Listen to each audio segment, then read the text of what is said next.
ഇന്നലെ മുതൽ നമ്മുടെ അപ്പാനി ബിഗ് ബോസിന്റെ അടുത്ത് എനിക്ക് കൺഫെഷൻ റൂമിൽ വരണം സംസാരിക്കണമെന്നൊക്കെ പറയുന്നുണ്ടായിരുന്നു. അങ്ങനെ ഇപ്പൊ ലൈവില് ബിഗ് ബോസ് അപ്പാനിയെ വിളിപ്പിച്ചു. ബിഗ് ബോസിന്റെ അടുത്ത് പോയിട്ട് പൊട്ടിക്കരഞ്ഞു കേട്ടോ. അവിടെ ഇരുന്ന് ഭയങ്കര കരച്ചിലൊക്കെ ആയിരുന്നു. സംഭവം എന്റെ വൈഫ് പ്രഗ്നന്റ് ആണ്, സോ അവരൊക്കെ ഓക്കെ ആണോ എന്ന് എനിക്കറിയണം. ഞാൻ ഇവിടെ വന്നത് എന്റെ മക്കൾക്കും വൈഫിനും വേണ്ടിയിട്ടാണ്. അപ്പോ ഞാനിവിടെ അതുകൊണ്ട് തന്നെ പലരുമായിട്ടും എനിക്ക് ഭയങ്കരമായിട്ട് അടുത്ത് പെരുമാറേണ്ടതായിട്ടൊക്കെ വന്നിട്ടുണ്ട്. ഓവറായിട്ട് സംസാരിക്കേണ്ടി വന്നിട്ടുണ്ട്. പലരുമായിട്ടും കൂടുതൽ അടുത്ത റിലേഷൻസ് ബിൽഡ് ചെയ്യേണ്ടതായിട്ട് വന്നിട്ടുണ്ട്. പക്ഷെ അതൊക്കെ ഗെയിമിന്റെ ഭാഗമായിട്ടാണ് എന്നാണ് അപ്പാനി പറയുന്നത്. സ്വാഭാവികമാണ് കേട്ടോ, എത്രയൊക്കെ പറഞ്ഞാലും ടെൻഷൻ ഉണ്ടാവുമല്ലോ. കാരണം ഫാമിലി റിലേഷനെ ബാധിക്കുന്ന തരത്തിൽ എന്തെങ്കിലുമൊക്കെ പുറത്ത് നെഗറ്റീവായിട്ട് പോകുന്നുണ്ടോ എന്നുള്ള പേടി അപ്പാനിക്കുണ്ട്.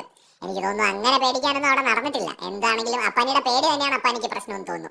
എന്തായാലും ബിഗ് ബോസ് പറഞ്ഞത് വീട്ടിലൊക്കെ ഞങ്ങൾ വിളിച്ച് കാര്യങ്ങൾ അന്വേഷിക്കാറുണ്ട്, അവരുമായിട്ട് സംസാരിക്കാറുണ്ട്, അവിടെ കുഴപ്പമൊന്നുമില്ല, എന്തെങ്കിലും ആവശ്യം ഉണ്ടെങ്കിൽ ഉറപ്പായിട്ടും അറിയിക്കും എന്നാണ് ബിഗ് ബോസ് പറഞ്ഞത്. അപ്പാനിയുടെ ടെൻഷൻ കൊണ്ടാണ് അപ്പാനി ബിഗ് ബോസിന്റെ അടുത്ത് പോയി സംസാരിച്ചത്. കാരണം ഷാനവാസ് ഇന്നലെ കളിച്ചത് അങ്ങനത്തെ ഒരു കളിയാണല്ലോ. ഓപ്പോസിറ്റ് നിൽക്കുന്ന ആളെ മാനസികമായി തകർക്കുക എന്നതും ഈ ഒരു ഗെയിമിന്റെ ഭാഗമാണ്. ഇതൊക്കെ മനസ്സിലാക്കി അവിടെ നിൽക്കേണ്ടതായിട്ടുണ്ട് മത്സരാർത്ഥികൾ. ഷാനവാസ് ഒരു ഓപ്പർച്യൂണിറ്റി ബുദ്ധിപരമായിട്ട് ഉപയോഗിച്ചു. അതേസമയത്ത് ആ ഒരു ഗെയിമിൽ അപ്പാനി തളർന്നുപോയി, സീരിയസ്ലി തളർന്നുപോയി എന്ന് നമ്മൾ കണ്ടതാണ്. ബട്ട് ഇതൊരു ഗെയിമാണ്, അതുകൊണ്ട് തന്നെ അപ്പാനിക്ക് അതിനൊക്കെ അതിജീവിച്ചാലേ അവിടെ നിൽക്കാൻ പറ്റുള്ളൂ. എന്തായാലും ബിഗ് ബോസിന്റെ അടുത്ത് പോയി ആ ഒരു ടെൻഷൻ ഒന്ന് കുറച്ചെങ്കിലും ഇറക്കി വെച്ചെന്ന് വിചാരിക്കുന്നു. എന്നാലും ഭാര്യയുടെ ശബ്ദം കേട്ടാലേ ആൾക്കൊരു സമാധാനം വരുള്ളൂ. അതായത് ഭാര്യയുടെ ശബ്ദം കേൾക്കുമ്പോൾ അറിയാം കലിപ്പാണോ ഓക്കെ ആണോ എന്നുള്ളത്. ഇങ്ങനെ പേടിയുള്ള ആൾക്കാരൊക്കെ എന്തിനാണ് പോയിട്ട് കോംബോ ഗെയിമിനൊക്കെ അവിടെ ട്രൈ ചെയ്യുന്നത്? അല്ലാതെയും കളിക്കാമല്ലോ. ഇപ്പൊ ഷാനവാസ് പുള്ളി കോംബോ ഗെയിമിന് പോകുന്നില്ല, ഇദ്ദേഹത്തിനും അത് ചെയ്യാം. അത്രയും പേടിയുണ്ട് അല്ലെങ്കിൽ പുറത്ത് നെഗറ്റീവ് ആവുന്ന ഭയമൊക്കെ ഉള്ളവര് ദയവ് ചെയ്ത് കോംബോ ഗെയിമിനൊന്നും അവിടെ പോവരുത്. പോയിട്ട് പിന്നെ കിടന്ന് കൈയും കാലും അടിച്ചിട്ട് കാര്യമൊന്നുമില്ല. കാരണം സോഷ്യൽ മീഡിയയിലൂടെ ഇതിങ്ങനെ പല രീതിയിൽ പറക്കും, പലരും പല രീതിയിലാണ് അതിനെ കാണുന്നത്. അപ്പൊ ഞാൻ അതിനെ വലിയ തെറ്റായിട്ട് ഞാൻ എവിടെയും പറഞ്ഞിട്ടില്ല. കാരണം അതൊരു ഗെയിം സ്ട്രാറ്റജി ആയിട്ടാണ് എനിക്ക് തോന്നിയത്. എന്നാൽ ഞാൻ ഒരുപാട് കമന്റ്സ് കണ്ടു, പലരും അതിനെ വേറെ രീതിയിൽ കാണുന്നവരുമുണ്ട്. കാരണം ഓരോരുത്തരും ഒരു സംഭവത്തെ കാണുന്നത് ഓരോ രീതിയിലല്ലേ. അപ്പൊ ഇവിടെ അപ്പാന് തന്നെയാണ് ആലോചിക്കേണ്ടിയിരുന്നത്. എനിക്ക് ഫാമിലി ഉണ്ട്, ഭാര്യയുണ്ട്, ആള് പ്രഗ്നന്റ് ആണ്. അപ്പൊ നെഗറ്റീവ് കണ്ടന്റ് പോകാതിരിക്കാൻ ശ്രമിക്കണമെന്ന് ചിന്തിക്കേണ്ടത് അപ്പാനിയാണ്. അപ്പാനി സ്ക്രീൻ സ്പേസിന് വേണ്ടി കോംബോ പിടിക്കാൻ പോയാൽ അത് കണ്ടന്റ് ആയിട്ട് തന്നെ പോകും. ആ സമയത്ത് പിന്നെ അത് പേടിച്ചിട്ട് കാര്യമൊന്നുമില്ല. അതിന് ആൾക്കാർ വളച്ചൊടിക്കും എന്നൊക്കെ നേരത്തെ അറിയണ്ടേ? ഇത്രയും ജീവിതാനുഭവങ്ങളൊക്കെ ഉള്ള ആൾക്കാരല്ലേ. എന്തായാലും കുടുംബ ബന്ധം തകർക്കാനും മാത്രം അവിടെ ഒരു കോക്കനട്ട് ഉണ്ടായില്ലെന്നാണ് എനിക്ക് തോന്നുന്നത്. ഇത്രയും പേടിക്കേണ്ട കാര്യമൊന്നുമില്ല. അപ്പാനിയുടെ ഒരു ഓവർ ടെൻഷൻ ആയിരിക്കാം, പ്രത്യേകിച്ച് വൈഫ് പ്രഗ്നന്റ് ഒക്കെ അല്ലേ. അപ്പൊ അതിന്റേതായ ഒരു ടെൻഷൻ പുള്ളിക്ക് ഉണ്ടാവും. ബട്ട് അതിന്റെ കാര്യമൊന്നുമില്ല. ബിഗ് ബോസ് അത് തന്നെയാണ് പറഞ്ഞത്. കൂടുതൽ അപ്ഡേറ്റ്സുമായിട്ട് വീണ്ടും വരാം. ഷാനവാസും നമ്മുടെ നോറയും ആദിലയും സംസാരിക്കുകയാണേ. അപ്പോ ഈ വിഷയം എന്ന് പറയുന്നത് അപ്പാനി ബിൻസി റിലേറ്റഡ് ആയിട്ടുള്ള പ്രശ്നമാണ്. അതായത് ഇതൊക്കെ ഫാമിലിയെ ബാധിക്കുന്ന കാര്യമല്ലേക്ക് അത് ഇനി പറയണ്ട, അത് ഭയങ്കര നെഗറ്റീവ് ആവും പുള്ളിക്ക്, അതാണ് പുള്ളി ഭയങ്കരമായിട്ട് പേടിച്ചിരിക്കുന്നത്. അപ്പോ അവിടെ ഷാനവാസ് ചോദിക്കുന്നത്, പുള്ളി ഞാൻ പറയുന്നതിനെ പേടിക്കുന്നുണ്ട്, അങ്ങനെയാണെങ്കിൽ ആ പ്രവർത്തികൾ ചെയ്യാതിരിക്കാമല്ലോ. ഇപ്പൊ വീട്ടുകാർ കാണും, നാട്ടുകാർ കാണുമെന്നൊക്കെ ഉണ്ടെങ്കിൽ ഇത്രയും ക്യാമറ ഉള്ള സ്ഥലത്ത് എന്തിനാണ് അങ്ങനെയൊക്കെ ചെയ്തത്? അപ്പൊ നൂറ അതിലും ചോദിക്കുന്നു, ചേട്ടാ എന്ത് ചെയ്തു എന്നാണ് പറയുന്നത്? അതായത് നിങ്ങൾ കണ്ടിട്ടില്ലേ ഇവിടെ നടന്നതൊന്നും? അപ്പോ ഷാനവാസ് ആക്ച്വലി ഇത് വളരെ ഡ്രാമാറ്റിക് ആയിട്ടാണ് പറയുന്നത്. അപ്പം ഒരുപാട് സംശയങ്ങൾ പ്രേക്ഷകരുടെ മനസ്സിലേക്ക് വരും. എനിക്ക് മനസ്സിലാക്കാൻ കഴിഞ്ഞത് ഇവര് തമ്മിലുള്ള ഒരു ക്ലോസ് ആയിട്ടുള്ള ഒരു ലവ് ട്രാക്ക് ഇന്റിമസിയെ കുറിച്ചാണ് പറയുന്നത്. ആകെ ഈ ഷാനവാസ് ചൂണ്ടിക്കാണിച്ച ഒരു സംഭവം എന്ന് പറയുന്നത്, നമ്മുടെ ബിൻസി പോയ സമയത്ത് വീക്കെൻഡ് എപ്പിസോഡിൽ പോകുമ്പോ കാണിച്ചതൊന്നും നിങ്ങൾ കണ്ടില്ല. അതായത് ഉമ്മ കൊടുത്തതും ഹഗ് ചെയ്തതും ഒക്കെയാണ് പറയുന്നത്. അതൊക്കെ നാട്ടുകാർ കാണില്ലേ, വീട്ടുകാർ കാണില്ലേ, അത് അവനല്ലേ സൂക്ഷിക്കേണ്ടത്. അപ്പൊ അതില് ചോദിക്കുന്നുണ്ട്, ചേട്ടാ പോയ ഒരു കുട്ടിയുടെ ലൈഫ് ആ കുട്ടിയല്ലേ ശ്രദ്ധിച്ച് ഇവിടെ നിൽക്കേണ്ടത്. ഞാൻ ഈ ആയുധം എടുത്തിട്ടില്ല, ഞാൻ അവനെ പേടിപ്പിച്ച് നിർത്തിയിട്ടേ ഉള്ളൂ. അതെന്റെ ഗെയിമാണ്, ഞാൻ പേടിപ്പിച്ച് നിർത്തിയിട്ടേ ഉള്ളൂ, ഞാൻ ഇതുവരെ അത് എടുത്തിട്ടില്ല എന്ന് പറയുന്നുണ്ട്. അതായത് ഷാനവാസ് പറയുന്നത് അപ്പാനിയുടെ ലവ് ട്രാക്ക് പിടുത്തം തനിക്ക് അറിയാമായിരുന്നു എന്നാണ്. അത് കുറെ കൂടെ മറ്റേ 2 പ്ലേറ്റ് വേണോ 1 പ്ലേറ്റ് മതിയോ എന്നൊക്കെ ഇങ്ങനെയൊക്കെ ഒരു തമാശയായിട്ട് പറഞ്ഞ കുറെ കാര്യങ്ങളൊക്കെ ഇതിനകത്ത് കൊണ്ടുവരുന്നുണ്ട്. എനിക്ക് തോന്നിയ ഒരു കാര്യം പറയാം. ഇതൊരു ഗെയിമാണ്. ഗെയിമിനകത്ത് എതിരാളിയെ മാനസികമായിട്ട് തകർക്കാൻ ഷാനവാസ് ഉപയോഗിക്കുന്ന ഒരു സ്ട്രാറ്റജിയാണിത്. ഇതൊക്കെ അവിടെ നടന്നിട്ടുണ്ടോ എന്ന് ചോദിച്ചാൽ, ഇതൊക്കെ ഫ്രണ്ട്സിന്റെ ഇടയിൽ നടക്കുന്ന കാര്യങ്ങളാണ്. കയറ്റിയിരിക്കാം, അടുത്തടുത്ത് പോയിരിക്കാം, ചിലപ്പോ ഹഗ് ചെയ്യാം, അല്ലെങ്കിൽ ഒരു ഉമ്മ കൊടുക്കാം. ഇതൊക്കെ ഇത്രയും ക്യാമറകളുടെ മുമ്പിലാണല്ലോ ചെയ്തത്. എന്തെങ്കിലും തരത്തിലുള്ള ഒരു ദുരുദ്ദേശം ഉണ്ടെങ്കിൽ ക്യാമറകൾ ഉണ്ടെന്ന് അറിഞ്ഞിട്ട് അതിന്റെ മൂട്ടി പോരുന്നത് ചെയ്യില്ല. സോ ഇത് ഒരു കോണ്ടന്റ് ആയിട്ട് പോകട്ടെ എന്ന് കരുതി തന്നെ ആയിരിക്കാം ചെയ്തത്. ഒരു പോയിന്റ് എത്തുമ്പം റിലേഷൻഷിപ്പ് ക്വസ്റ്റ്യൻ ചെയ്യുകയാണെങ്കിൽ എന്റെ അച്ഛനെ പോലെയാണെന്നോ ബ്രദറിനെ പോലെയാണെന്നോ തന്നെ ബിൻസി പറയുള്ളൂ. അതായത് എന്റെ ഏട്ടനാണ്, ബ്രദർ ആണെന്നൊക്കെയുള്ള രീതിയിലൊക്കെ അവിടെ സംസാരിച്ചിട്ടുണ്ട്. പക്ഷെ ഇത് അങ്ങോട്ട് പോകുന്നതിന് മുമ്പ് തന്നെ, വിടരും മുമ്പേ കൊഴിഞ്ഞുപോയ പുഷ്പം എന്ന് പറയുന്നത് പോലെ, അങ്ങോട്ട് പോകുന്നതിന് മുമ്പ് തന്നെ ബിൻസി ഔട്ടായി പോയി. അപ്പൊ ഇത് അങ്ങനത്തെ രീതിയിലൊരു ചർച്ച ഉണ്ടാവുകയോ ഈ ഒരു റിലേഷനിൽ ഒരു ക്ലാരിറ്റി ഉണ്ടാവുകയോ ചെയ്തിട്ടില്ല. വീട്ടുകാരെ സംബന്ധിച്ചിടത്തോളം, ഇത് കണ്ടുകൊണ്ടിരിക്കുന്ന ഷോയ്ക്കകത്ത് നിൽക്കുന്ന ആൾക്കാരെ സംബന്ധിച്ചിടത്തോളം 2 ദിവസം കൊണ്ട് ഇവർ തമ്മിൽ ഇത്ര അടുത്തോ? കാരണം ബിൻസി അവിടെ പോകുമ്പോ ഇത്രയും ഇമോഷണൽ ആയിട്ട് ഈവൻ അനുവിന്റെ അടുത്തോ ഏതെങ്കിലും ഒരു വിമൻ കണ്ടസ്റ്റന്റിന്റെ അടുത്തോ പോലും പോയില്ല. ഭയങ്കര ഇമോഷണൽ ആവുന്നതും ജയിക്കണം കപ്പ് കൊണ്ട് വരണം എന്നൊക്കെ പറഞ്ഞിട്ട് അപ്പാനിയുടെ അടുത്താണ് നിൽക്കുന്നത്. ഇത് കണ്ട പലരും മൂക്കത്ത് വിരൽ വെച്ചു, ഇതെന്താ ഇങ്ങനെ? അപ്പൊ അപ്പാനി പറയുന്ന അനുസരിച്ചാണെങ്കിൽ ആ 2-3 ദിവസം ഭയങ്കര അടുത്ത് സംസാരിക്കുകയും ഭയങ്കരമായിട്ട് കുറെ നേരം ഒന്നിച്ചിരിക്കുകയും ചെയ്തപ്പോൾ അവർക്കിടയിൽ ഒരു ഫ്രണ്ട്ഷിപ്പ് ബോണ്ട് ഡെവലപ്പ് ആയി. അത്രേ ഉള്ളൂ, അതിനപ്പുറം ഒന്നും ഇല്ല എന്നുള്ളതാണ് അപ്പാനി പറയുന്നത്. പിന്നെ ഈ അപ്പാനിയുടെ പേടി കാണുമ്പോൾ സ്വാഭാവികമായിട്ട് ആൾക്കാർ വിചാരിക്കും അയ്യോ എന്തോ നടന്നിട്ടുണ്ട്. ഒന്നുമില്ല. അപ്പാനിയുടെ പേടി പുറത്ത് വൈഫ് പ്രഗ്നന്റ് ആയിട്ടിരിക്കുകയാണ്. സ്വാഭാവികമായിട്ട് ഇങ്ങനെയൊക്കെയുള്ള ചർച്ചകൾ നടക്കുമ്പോൾ അത് ആൾക്ക് വിഷമാവോ, വൈഫിന് വിഷമാവോ എന്നുള്ളതാണ് അപ്പാനിയുടെ ഒന്നാമത്തെ പേടി. രണ്ടാമത് ഇതിങ്ങനെ മാനിപ്പുലേറ്റ് ആയിട്ട് പോകുമ്പോ പുറത്തുള്ള തന്റെ ഇമേജിനെ അത് ബാധിക്കുമോ, ബിൻസിയുടെ ഇമേജിനെ അത് ബാധിക്കുമോ എന്നൊക്കെയാണ് അപ്പാനി ആക്ച്വലി ആലോചിച്ച് വിഷമിച്ച് ടെൻഷൻ അടിച്ചിരിക്കുന്നത്.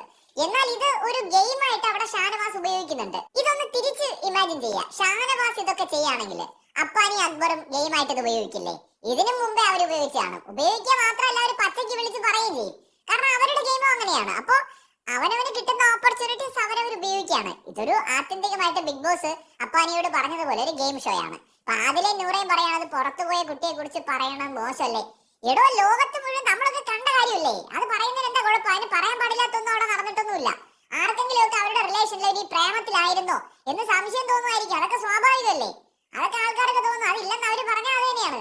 അപ്പാനി പറയണം എനിക്ക് എന്റെ പെങ്ങളെ പോലെ എന്ന് പറഞ്ഞാൽ അത് തന്നെ പെങ്ങള് തന്നെ. ബിൻസി പറയണം എനിക്ക് എന്റെ ആങ്ങളെ പോലെ എന്ന് പറഞ്ഞാൽ അങ്ങനെ തന്നെ, അത്രേ ഉള്ളൂ. ഇത് ഇത്രയും ക്യാമറകൾ ഇരിക്കുമ്പോ നമ്മളെല്ലാവരും കണ്ടതാണ് വീക്കെൻഡ് എപ്പിസോഡിൽ കെട്ടിപ്പിടിച്ച് ഉമ്മ കൊടുക്കുന്നതൊക്കെ.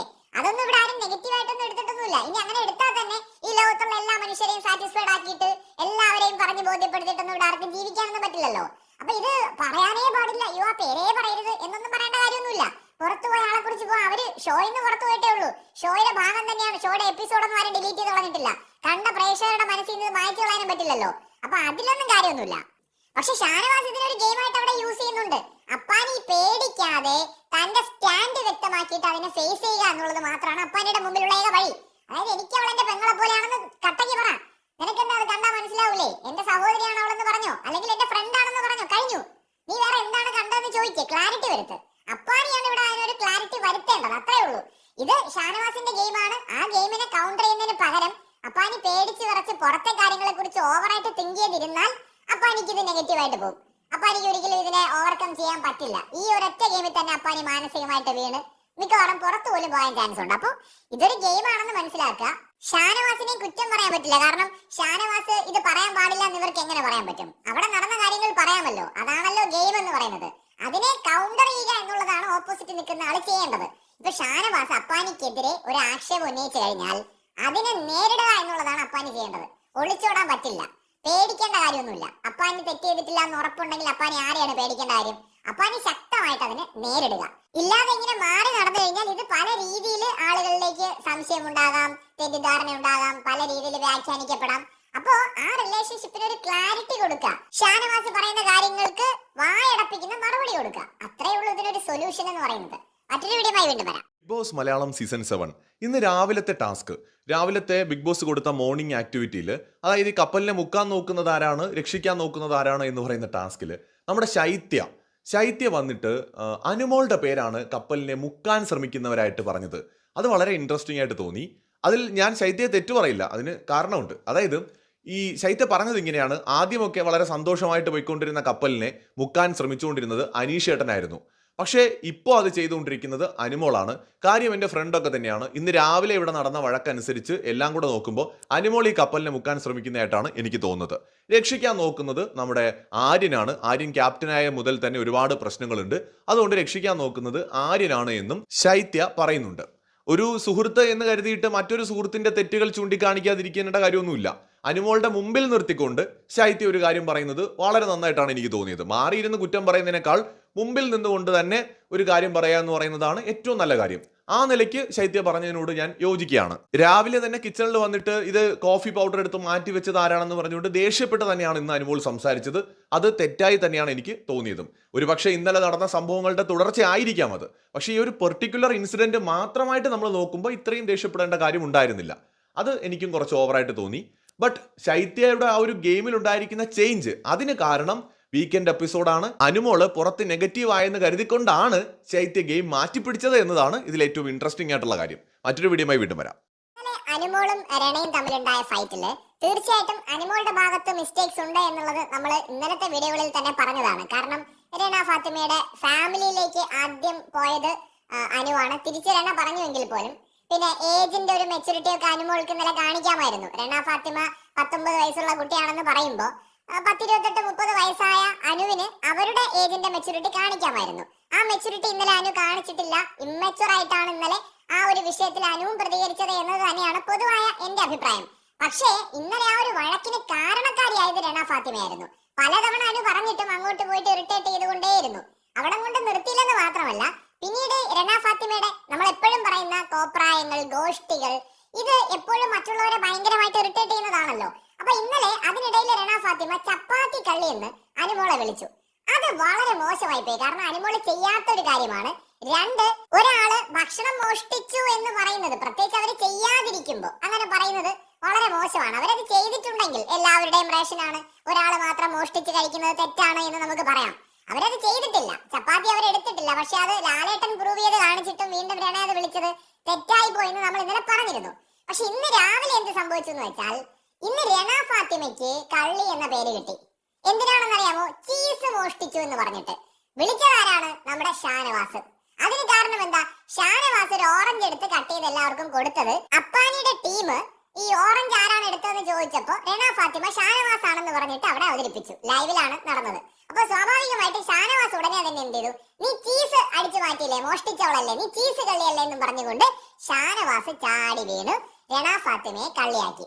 രണ ഫാത്തിമയ്ക്ക് സമ്മതിക്കേണ്ടി വന്നു, താൻ ചീസ് എടുത്തു, താൻ അത് ഫ്രിഡ്ജിനകത്താണെങ്കിലും മാറ്റി വെച്ചു എന്ന് സമ്മതിക്കേണ്ടി വരുന്നു. അത് മോഷണമാണെന്ന് ഞാൻ പറയുന്നില്ല. പക്ഷെ ഇവിടെ ഈ നമ്മുടെ ചില പ്രവൃത്തികളുണ്ടല്ലോ, അതിനുള്ള തിരിച്ചടി നമുക്ക് ഉടനെ കിട്ടുന്നു എന്നുള്ളതാണ്. ഇപ്പൊ ഇന്നലെ വഴക്കുണ്ടായി, അനുവിന്റെ ഭാഗത്തും തെറ്റുണ്ട്. കൂടുതലും പ്രശ്നം ഉണ്ടാക്കാൻ പോയത് രണ ഫാത്തിമയാണ്. ഇതെല്ലാം ശരിയാണ്. പക്ഷെ അതിനിടയിൽ ഈ ചപ്പാത്തി കളി എന്നൊക്കെ വിളിച്ചത് വളരെ മോശമായി പോയി. ഒരാളെ വളരെയധികം നമ്മള് വ്യക്തിഹത്യ നടത്തുന്നതാണ്. ആ വ്യക്തി ചെയ്യാത്തൊരു കുറ്റം. അനുമോൾ അത് ചെയ്തിട്ടില്ല. ചെയ്തെങ്കിൽ പിന്നെ നമുക്ക് ന്യായമുണ്ട് പറയാനായിട്ട്. ചെയ്യാത്തൊരു കാര്യത്തിന്റെ പേരിൽ ഒരാളെ കുറ്റപ്പെടുത്തുക എന്ന് പറയുന്നത് വളരെ മോശമാണ്. ആ ഒരു വ്യക്തിക്ക്, അങ്ങനെ ചെയ്ത വ്യക്തിക്ക് ഇന്ന് ഏതാണ്ട് മണിക്കൂറുകൾ കഴിയുമ്പോൾ തന്നെ അവരൊരു മോഷണം നടത്തി എന്ന് അവർക്ക് സമ്മതിക്കേണ്ടി വരികയാണ്. അവരെ കള്ളി എന്ന് മറ്റൊരാള് വിളിക്കേണ്ടി വരികയാണ്. ചില സമയങ്ങളിൽ ഈ കർമ്മ എന്ന് പറയുന്ന സാധനം അത് കയ്യോടെ കിട്ടും. കൂടുതൽ അപ്ഡേറ്റ്സുമായി വീണ്ടും വരാം.